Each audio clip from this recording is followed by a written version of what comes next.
Yo, what's going on? Welcome back to another Logic Pro tutorial. I am your instructor, Professor Johnson.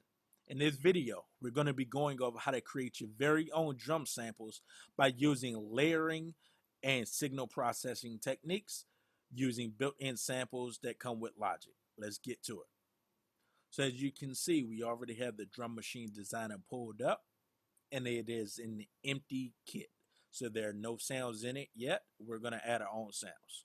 So the first thing we want to do is click on this first cell.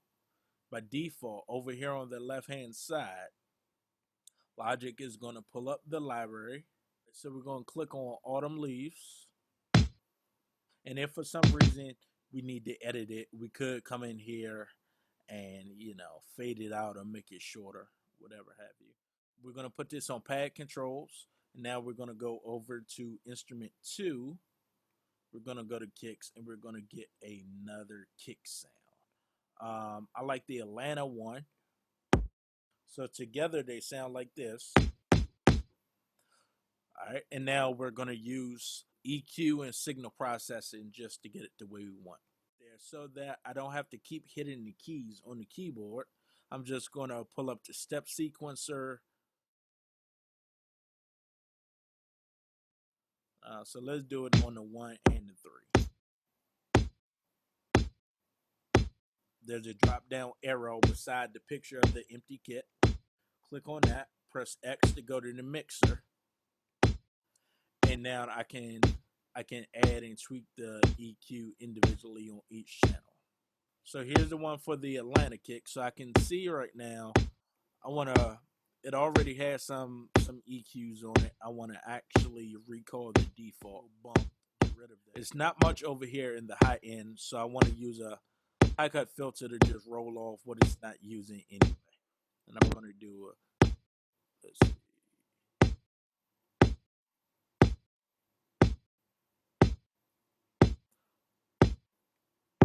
So I'm gonna put this on solo. All right, so I like that. So now let's go to the other kit. All right, so let's pull this EQ up.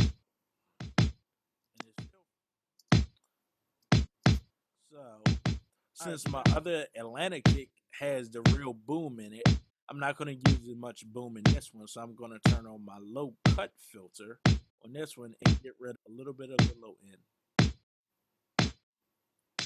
Now, if we come over here, you can tell there's way too much. So we want to bring it back. Maybe it's about right there. All right, so without it and with it. So I like that. I like the low end. And together, this is what they sound like. All right, I'm actually bring the volume down just a little bit. Now what I'm going to do on the Drum Machine Designer kit. So this is what's going to add an EQ or add processing to both of them. I'm going to go to Audio FX. I'm going to go to Bit Crusher. And I'm going to do stereo. So now I'm going to kind of give it a little bit of feel of old samplers like the SB1200 that was known for having a 12-bit resolution. So it kind of gave it that gritty, dirty feel. So resolution, I'm going to move up to 12-bit.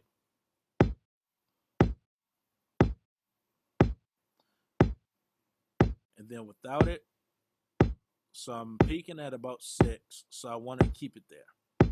So my clip level, I'm going to just turn this down. That's without it. This is with it. All right, then I'm going to come over. I'm going to add a distortion plugin.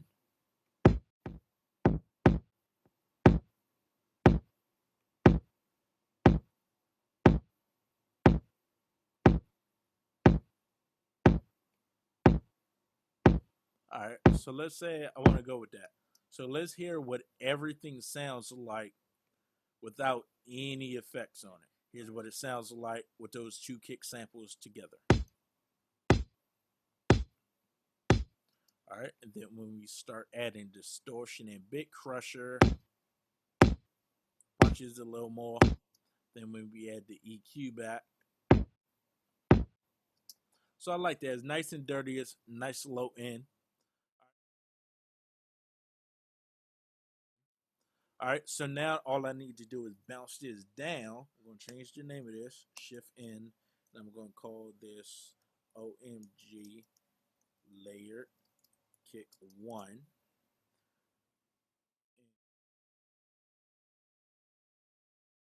All right, so let's do File, Export one region as audio file.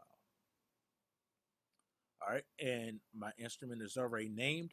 File management is very important, so I'm going to put it in my sound library, my drums folder, and then I have something right here that says OMG Custom Drums.